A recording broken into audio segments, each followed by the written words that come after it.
Hello, everyone. Welcome to Simple English Stories. Today, we have a long story to practice English listening, speaking, pronunciation, and fluency. Listen carefully, pause after each sentence, and repeat after me. Copy the tone, speed, and emotion. This story is called I Went to Tokyo for the First Time. I still remember the moment I decided to visit Tokyo for the first time.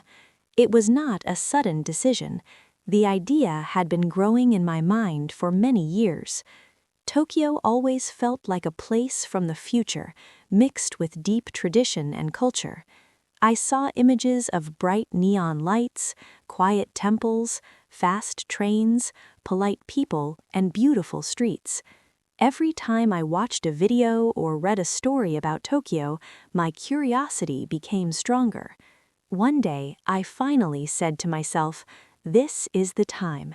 I booked the ticket, and my journey began. The night before my flight, I could barely sleep. My suitcase was already packed, but I checked it again and again. I had my passport, phone, charger, camera, clothes, and a small notebook to write my thoughts. My heart was full of excitement and a little fear. Traveling to a country where I did not speak the language fluently felt challenging, but I was ready. Early in the morning, I went to the airport. As the plane took off, I looked out of the window and felt that my life was about to change. After many hours in the air, the plane finally landed in Tokyo. When I stepped into the airport, everything felt different. The airport was clean, quiet, and very organized. People moved calmly and respectfully. Signs were clear, and even though most of them were in Japanese, I did not feel lost. The staff was polite and helpful. I felt welcomed. This was my first impression of Japan, and it was a good one. When I left the airport and entered the city, I was amazed. Tokyo was bigger and more alive than I had imagined. Tall buildings stood next to small shops. Traditional houses were close to modern towers. Everywhere I looked, there was movement. People were walking fast, trains were arriving on time, and lights were shining everywhere. Yet, despite all the activity, the city felt peaceful in a strange way. My hotel was small but comfortable.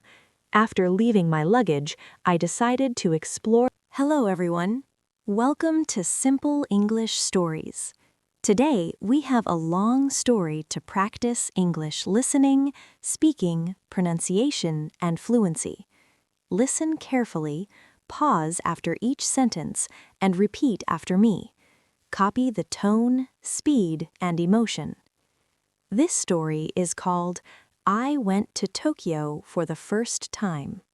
I still remember the moment I decided to visit Tokyo for the first time. It was not a sudden decision. The idea had been growing in my mind for many years. Tokyo always felt like a place from the future, mixed with deep tradition and culture. I saw images of bright neon lights, quiet temples, fast trains, polite people, and beautiful streets. Every time I watched a video or read a story about Tokyo, my curiosity became stronger. One day, I finally said to myself, "This is the time." I booked the ticket, and my journey began. The night before my flight, I could barely sleep. My suitcase was already packed, but I checked it again and again.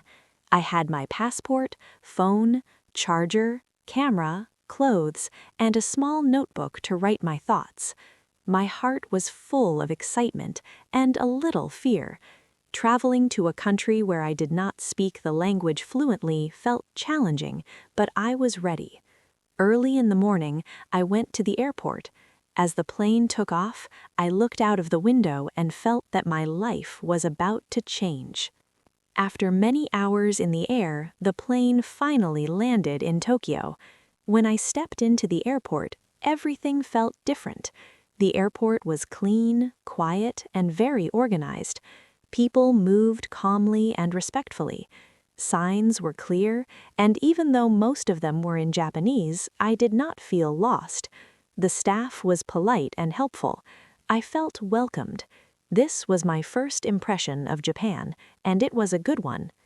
When I left the airport and entered the city, I was amazed. Tokyo was bigger and more alive than I had imagined. Tall buildings stood next to small shops. Traditional houses were close to modern towers. Everywhere I looked, there was movement. People were walking fast, trains were arriving on time, and lights were shining everywhere.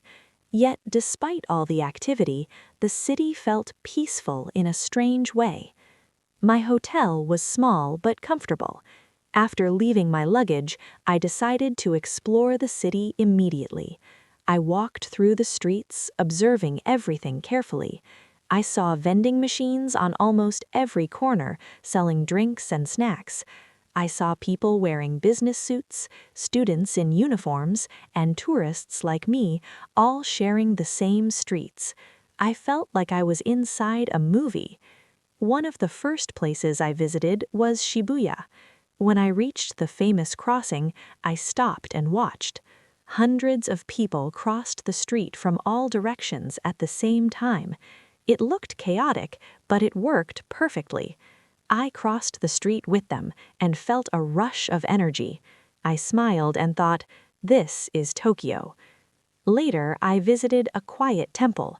As soon as I entered, the noise of the city disappeared. The air felt calm and spiritual. People walked slowly, prayed quietly, and respected the place. I stood there for a long time, just breathing and listening to the silence. That moment showed me another side of Tokyo, a side full of tradition, history, and peace. Food was one of the most exciting parts of my trip. I tried sushi, ramen, tempura, and many other dishes. Even simple food tasted special. I went to small restaurants where the menu was only in Japanese, but the staff was kind and patient. I pointed at pictures, smiled, and said thank you many times. Eating in Tokyo was not just about food, it was an experience. Every day in Tokyo felt different. One day I visited Akihara and saw electronics, anime shops, and colorful signs everywhere. Another day I walked through parks and enjoyed nature in the middle of the city. I rode the train many times, and I was impressed by how quiet and organized it was. People respected each other's space. No one pushed, no one shouted. At night, Tokyo became even more beautiful. The lights reflected on the streets. The city looked alive and endless. I walked slowly, thinking about how far I had come. I felt grateful. Traveling to Tokyo taught me many things. It taught me to be patient, to be respectful, and to be open to new cultures. I realized that even when people speak different languages, kindness is understood everywhere. On my last day, I stood on a bridge and looked at the city one last time. I felt a mix of happiness and sadness. I was happy because I lived my dream. I was sad because I had to leave. But I knew one thing for sure. This was not goodbye. This was only the beginning. Tokyo had left a deep mark on my heart. My first trip to Tokyo was more than just a vacation. It was a lesson, an adventure, and a memory that I will carry forever. And every time I think about it, I smile and say to myself, I will come back.